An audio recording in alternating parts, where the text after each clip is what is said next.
नमस्कार साथियों, स्वागत है आप सभी का आईटीआई एग्जाम क्वेश्चन के ऑफिशियल यूट्यूब चैनल पे। और पिछली वीडियो में मैंने आपको साथियों 1 से लेकर 40 तक क्वेश्चन बताया था, जो कि दो वीडियो के माध्यम से मैंने आपको 20-20 क्वेश्चन प्रोवाइड किया था। यदि आपने पिछली वीडियो नहीं देखी है तो चैनल पे अपलोड है, वहां से आप पिछली वीडियो देख सकते हैं। तो चलिए आज की वीडियो के अंतर्गत आपको क्वेश्चन नंबर 41 से क्वेश्चन शुरू करते हैं। और ये question ITS second year electrician theory के लिए मोस्ट इंपॉर्टेंट है, जो छात्र आईटीएस सेकेंड ईयर का एग्जाम देने जा रहे हैं। तो चलिए यहाँ पर क्वेश्चन स्टार्ट करते हैं।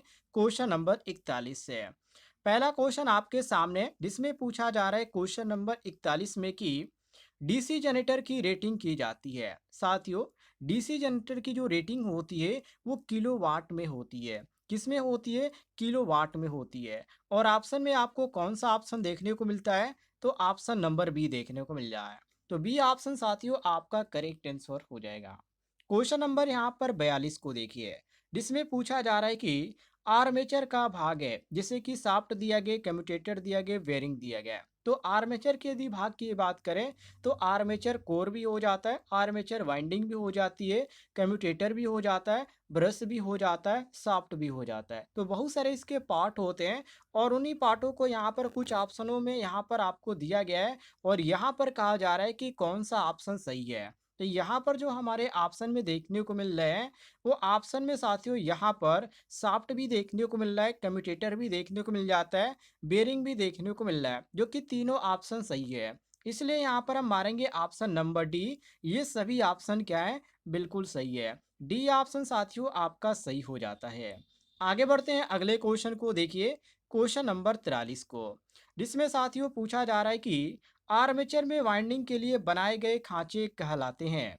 A option slot, B option winding tray, C option web और डी ऑप्शन दिए गए इनमें से कोई नहीं। ये भी क्वेश्चन आपका काफी इंपॉर्टेंट है, ध्यान रखिएगा। आर्मेचर वाइंडिंग के लिए बनाए गए जो खांचे होते हैं उसको स्लॉट बोलते हैं। क्या बोला जाता है साथियों? स्लॉट बोला जाता है। और आर्मेचर जो होता है साथियों, जो स्लॉट होता है, वो स्लॉट जो होता है आर्मेचर कोर में कटे होते हैं। और इसमें वाइंडिंग जो होती है वो तांबे की तार की होती है, ये भी ध्यान रखिएगा। इसमें यहाँ पर तांबे की तार की भी होती है और एल्युमिनियम की भी होती है। वो यहाँ पर जो वाइंडिंग करा रहा है उसके ऊपर डिपेंड करता है कि वो किस तरह की वाइंडिंग कराना चाहता है।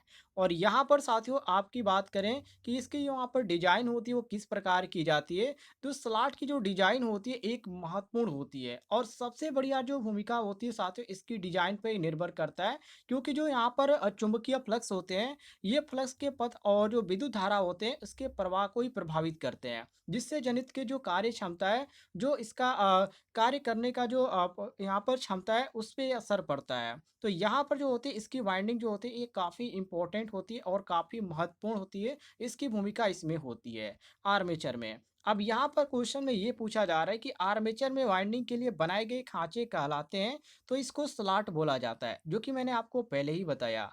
और यहाँ पर जो आपको देखने को मिल जाता है क्वेश्चन नंबर 43 में, ऑप्शन नंबर ए में देखने को मिल रहा है। तो ए ऑप्शन आपका साथियों बिल्कुल करेक्ट आंसर हो जाएगा, मिला लीजिएगा। चलिए आगे बढ़ते हैं, अगले क्वेश्चन को देखिए, क्वेश्चन नंबर 44 को। क्वेश्चन नंबर 44 भी काफी इंपॉर्टेंट है। इसमें पूछा जा रहा है कि यदि आर्मेचर वाइंडिंग के पोलों की संख्या 2 है तो समानांतर पथों की संख्या होगी। वेरी वेरी इंपॉर्टेंट क्वेश्चन है साथियों। देखिए, यदि आर्मेचर वाइंडिंग में पोलों की संख्या पी मान लीजिए, क्योंकि पोलों की संख्या को पी से हम इंडिकेट करते हैं, और आर्मेचर में समांतर पथों की संख्या को हम ए मान लेते हैं। ठीक है, आर्मेचर को क्या किया जाता है? ए से इंडिकेट किया जाता है। तो हम यहाँ पर इसमें समानांतर पथों की संख्या ए मान लेते हैं। तो इसमें क्या होता है साथियों, लैप वाइंडिंग में जो होता है ए बराबर पी हो जाता है। ध्यान रखिएगा, हम किस वाइंडिंग की बात करें? लैप वाइंडिंग में। तो लैप वाइंडिंग में ए बराबर क्या हो जाता है? पी हो जाता है। और यही वेव वाइंडिंग में साथियों क्या हो जाता है? ए बराबर 2 हो जाता है। ये ध्यान रखिएगा, सूत्र में इसकी मुख्यतर ज़्यादातर भूमिका होती है, क्योंकि यहाँ पर ए और बराबर पी और ए बराबर 2 से यहाँ पर सवाल में बहुत सारी गलतियाँ होती है। तो इन दोनों चीज़ों को आप ध्यान रखिएगा। और यहाँ पर साथियों लैप वाइंडिंग के लिए समांतर पथों की जो संख्या होती है वो भी 2 होती है, और वेव वाइंडिंग के लिए जो होती है समांतर पथों की संख्या 2 होती है। तो यहाँ पर जैसे क्वेश्चन में कहा जा रहा है कि यदि आर्मेचर वाइंडिंग के पोलों की संख्या 2 है, तो समांतर पथों की संख्या क्या होगी? तो यहाँ पर आपको देखना ये कि ये किस में है। तो साथियों यहाँ पर भी आपका क्या होगा 2 होगा, क्योंकि यहाँ पर जो किस में पूछा जा रहा है, समानांतर पथों की संख्या के अंतर्गत ये क्वेश्चन पूछा जा रहा है। तो ये कि यहाँ पर साथियों आपका जो सही हो जाता है, वो ऑप्शन में जो आपका सही दिया गया है, वो ऑप्शन नंबर बी दिया गया है। तो बी ऑप्शन साथियों बिल्कुल करेक्ट आंसर हो जाएगा। आर्मेचर वाइंडिंग के पोलों की संख्या 2 है, तो समानांतर पथों की संख्या भी क्या होगी? 2 ही होगी। ध्यान रखिएगा, क्वेश्चन काफ़ी इंपॉर्टेंट है। चलिए, आगे देखते हैं अगले क्वेश्चन को। अगला क्वेश्चन आपके सामने क्वेश्चन नंबर 45, जिसमें पूछा जा रहा है कि डीसी मशीन वेयरिंग का नाम है। यहाँ पर पूछा जा रहा है कि डीसी मशीन वेयरिंग का नाम है, मतलब कि कौन से यहाँ पर वेयरिंग का नाम दिया गया है? बॉल बेयरिंग या रोलर बेयरिंग या सॉफ्ट बेयरिंग या ए व बी दोनों? तो यदि यहाँ पर बेयरिंग की बात करें साथियों, तो डीसी मशीन में जो उपयोग की जाने वाली बेयरिंग होती है, उसका नाम बॉल बेयरिंग होता है, या जिसको हम रोलर बेयरिंग भी बोलते हैं। ये जो बेयरिंग होती है शाफ्ट को सपोर्ट करती है, और उसके जो घूमने की बात करें तो इसके घूमने में सहायता भी करती है, जिससे मशीन के क्या हो सकते हैं, जो यहाँ पर बीच घर्षण होते हैं उससे यहाँ पर क्या होते हैं, ये कम होते हैं, और मशीन जो होती है एक अच्छी तरह से चलती है। तो यहाँ पर बेरिंग का ज़्यादातर इसमें भूमिका होती है, यहाँ पर चलने की बात में। तो यहाँ पर यदि बात करें कि डीसी मशीन बेरिंग का नाम क्या है, तो इसको बोला जाता है बॉल बेयरिंग। क्या बोला जाता है साथियों? बॉल बेयरिंग बोला जाता है। और यहाँ पर जो आपका दिया गया है रोलर बेयरिंग, इसको भी बोला जाता है। तो बॉल बेयरिंग या रोलर बेयरिंग दोनों एक ही चीज़ है साथियों, ये अलग-अलग नहीं है। इसी का यहाँ पर 2 नाम है, ध्यान रखिएगा। तो इसलिए यहाँ पर जो हमारा सही हो जाता है क्वेश्चन नंबर 45 में ऑप्शन नंबर डी बिल्कुल करेक्ट आंसर मिला लीजिएगा। चलिए, क्वेश्चन नंबर 46 को देखते हैं, जिसमें पूछा जा रहा है कि लाइन में वोल्टेज पतन की क्षतिपूर्ति करने में प्रयुक्त जनरेटर है। लाइन में वोल्टेज पतन की क्षतिपूर्ति करने में प्रयुक्त जनरेटर है, ये भी काफ़ी इंपॉर्टेंट है। साथियों, इसमें जो आपका सही हो जाता है, वो ऑप्शन में यहाँ पर सी ऑप्शन सही हो जाता है, क्योंकि ये जो आपका आता है साथियों कंपाउंड जनरेटर इसके अंतर्गत आता है, जो लाइन में वोल्टेज पतन की क्षतिपूर्ति करने में प्रयुक्त होता है। इसको बोला जाता है कंपाउंड जनरेटर, ध्यान रखिएगा। आगे देखते हैं अगले क्वेश्चन को, देखिए क्वेश्चन नंबर 47 को, जिसमें साथियों पूछा जा रहा है कि पर मैग्नेट मैग्नेट जनरेटर के आउटपुट वोल्टेज का मान होता है। ए ऑप्शन कम, बी ऑप्शन अधिक, सी ऑप्शन अति उच्च, डी ऑप्शन इनमें से कोई नहीं। तो यहाँ पर आपका कौन सा ऑप्शन सही होगा? तो इसमें जो आपका सही होगा साथियों, ऑप्शन नंबर ए सही होगा, कम होगा, क्योंकि परमानेंट जो मैग्नेट जनरेटर होता है, जिसको परमानेंट मैग्नेट जनरेटर जो कि पीएमजी शॉर्टकट में बोला जाता है, इसके आउटपुट वोल्टेज का जो मान होता है उसके डिजाइन और जो ऑपरेटिंग कंडीशन होती है उस पर निर्भर करता है। और ये जो होता है साथियों, वोल्टेज जनरेटर के जो चुंबकीय क्षेत्र होती है उसकी शक्ति, और जो क्वाइल्स होती है जिसको घुमाव भी बोला जाता है, उसकी संख्या, और जो रोटर की गति होती है उसको ये प्रभावित करता है। और आमतौर पे यदि बात करें तो जो छोटे होते हैं परमानेंट जो मैग्नेट जनरेटर होते हैं, जिसको शॉर्टकट में पीएमजी बोला जाता है, इसके जो छोटे जो होते हैं साथियों, ये आउटपुट वोल्टेज जो होते हैं इस पे कुछ स्लॉट से लेकर यहाँ पर वोल्टेज तक इसको यहाँ पर हो सकता है, मतलब कि कुछ यहाँ पर 100 वोल्टेज इससे हम प्राप्त कर सकते हैं। फिलहाल यहाँ पर हम क्वेश्चन पे चलते हैं। तो यहाँ पर मैग्नेट मैग्नेट जनरेटर के आउटपुट वोल्टेज का मान होता है, तो ये कम होता है, ध्यान रखिएगा। ये क्या होता है साथियों? कम होता है। और सटीक मान प्राप्त करने के लिए आपको करना क्या पड़ेगा? सटीक यदि मान इसका आप प्राप्त करना चाहते हैं, तो आपको जो आपके पास जनरेटर है, मान लीजिए आपके पास कोई भी जनरेटर है, तो उसके जो निर्माता है उसके जो निर्देश है उसके अनुसार आपको कार्य करना पड़ेगा। जो इसकी सीट होती है उसको देखकर आप सही तरीके से कार्य कर पाएंगे। तो ऑप्शन नंबर आपका जो ए होता है यहाँ पर सही हो जाता है। आगे देखिए साथियों अगले क्वेश्चन को, क्वेश्चन नंबर 49 को, जिसमें पूछा जा रहा है कि डीसी सीरीज जनरेटर की धारा का मान तुल्य होता है। जैसे कि यहाँ पर अलग अलग सूत्र दिया गया है, लेकिन इसका जो सही सूत्र होता है साथियों, मैं आपको बता दूं, यहाँ पर आपको जो देखने को मिल रहा है ऑप्शन में, जैसे कि यहाँ पर E upon R A plus R S C दिया गया, और यहाँ पर अलग अलग दिया गया है, लेकिन आई ए बराबर आई एफ बराबर आई ई होता है, क्योंकि डीसी जो सीरीज जनरेटर होता है उसमें आर्मेचर और जो फील्ड वाइंडिंग होती है ये क्या होती है, एक श्रृंखला में जुड़ी होती है, मतलब कि सीरीज में जुड़ी होती है। और इसका मतलब ये है कि आर्मेचर जो करंट है जिसको आई ए से इंडिकेट किया जाता है, और जो फील्ड करंट है जिसको आई एफ से इंडिकेट किया जाता है, ये समान होते हैं। इसलिए डीसी जो सीरीज जनरेटर होती है उसकी धारा का मान आर्मेचर करंट के तुल्य होता है, जिसे आर्मेचर पर आईए के रूप में दर्शाया जाता है। अब यहाँ पर जैसे पूछा गया है कि डीसी सीरीज जनरेटर में धारा का मान तुल्य है, तो इसमें आपको जो सही देखने को मिल जाता है वो ऑप्शन नंबर साथियों ए देखने को मिल जाता है, जो कि E upon R A plus R E अस्सी, जो कि यहाँ पर आपको देखने को मिल जाता है ए ऑप्शन बिल्कुल करेक्ट आंसर। चलिए आगे बढ़ते हैं, अगले क्वेश्चन को देखिए, क्वेश्चन नंबर 50 को। क्वेश्चन नंबर 50 में साथियों पूछा जा रहा है कि आर्मेचर में वोल्टेज ड्रॉप तुल्य है। आर्मेचर में जो वोल्टेज ड्रॉप है वो किसके तुल्य है? तो देखिए, डीसी जनरेटर में आर्मेचर में वोल्टेज ड्रॉप जो होता है उसको हम कई सूत्रों से इंडिकेट करते हैं, क्योंकि इसमें जो होता है साथियों वोल्टेज ड्रॉप होता है, और इसी चीज को यहाँ पर पूछा जा रहा है कि डीसी जनरेटर में आर्मेचर में वोल्टेज ड्रॉप तुल्य ये किसके तुल्य होता है? तो साथियों ये जो तुल्य होता है यहाँ पर आपको सी देखने को मिल जाता है आर्मेचर धारा गुणे आर्मेचर प्रतिरोध के, क्योंकि आप सूत्र में भी देखेंगे तो इसका जो सूत्र होता है वी ड्रॉप बराबर, यहाँ पर जो इसका सूत्र होता है वी डी बराबर हो जाता है आई ए गुणे आर ए हो जाता है, या इसको हम वी ड्राप भी बोलते हैं, कोई दिक्कत नहीं है। वी ड्राप बराबर आई ए गुणे आर ए हो जाता है, जिसमें जो वी ड्राप है ये आर्मेचर में वोल्टेज ड्रॉप है, और जो यहाँ पर आई ए है ये आर्मेचर करंट है, और जो यहाँ पर आर ए साथियों ये आर्मेचर की प्रतिरोध है। तो कुछ इस तरह यहाँ पर इसको इंडिकेट किया जाता है। और आर्मेचर यदि ड्रॉप की बात करें, जैसे कि यहाँ पर आर्मेचर में वोल्टेज ड्रॉप है, तो आर्मेचर में वोल्टेज ड्रॉप जो होता है वो जनरेटर के आउटपुट वोल्टेज को प्रभावित करता है। और ये जो होता है साथियों आर्मेचर की जो प्रतिरोध है और जो करंट है ये दोनों पे निर्भर करता है, इसको भी आप ध्यान रखिएगा। इसलिए जो हमारा सही हो जाता है वो ऑप्शन में सी ऑप्शन जो दिया गया है, ये सी ऑप्शन बिल्कुल करेक्ट आंसर हो जाता है। चलिए आगे देखते हैं अगले क्वेश्चन को। क्वेश्चन नंबर यहाँ पर देखिए 91 को। यहाँ पर क्वेश्चन नंबर 51 में पूछा जा रहा है कि कार्बन ब्रश तथा ब्रश होल्डर की आकृति होती है, माने किस प्रकार की होती है? ये काफी इजी क्वेश्चन है, आप सभी को मालूम है कार्बन जो ब्रश होता है साथियों ये आयताकार होता है। क्या होता है? आयताकार होता है। और इसमें ब्रश होल्डर की बात किया गया, तो ब्रश होल्डर जो होता है ये जो होता है ये प्लास्टिक का होता है, जो कि ये कार्बन ब्रश की तरह स्थिरता और सही स्थिति में रखने के लिए डिजाइन किया जाता है।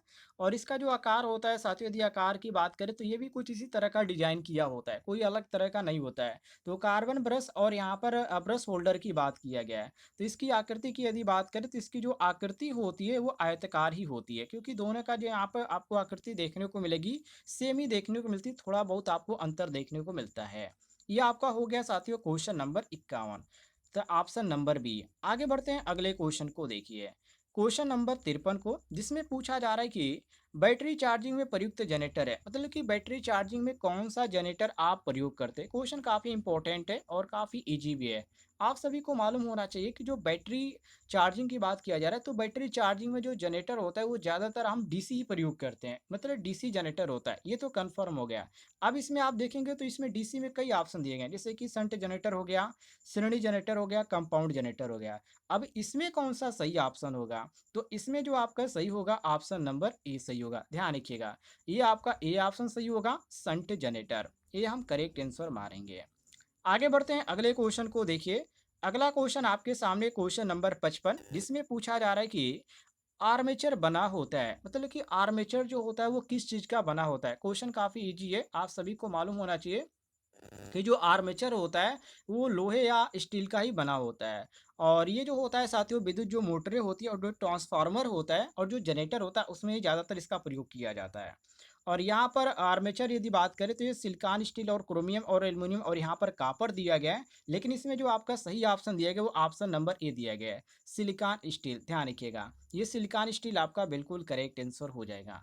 आगे बढ़ते हैं अगले क्वेश्चन को देखिए, क्वेश्चन नंबर 56 को, जिसमें पूछा जा रहा है कि डीसी सीरीज जनरेटर का कुल टर्मिनल वोल्टेज तुल्य होता है। कुल टर्मिनल वोल्टेज जो होता है वो किसके तुल्य होता है? तो यहाँ पर V बराबर E minus I A into R A, option में कौन सा दिया गया है? तो यहाँ पर आप ध्यान से देखिए, यहाँ पर आपको बी ऑप्शन देखने को मिल जाता है, E minus I A R A plus R S E, और यहाँ पर भी दिया गया, ये आपका डिटेल में दे दिया गया है ऑप्शन में।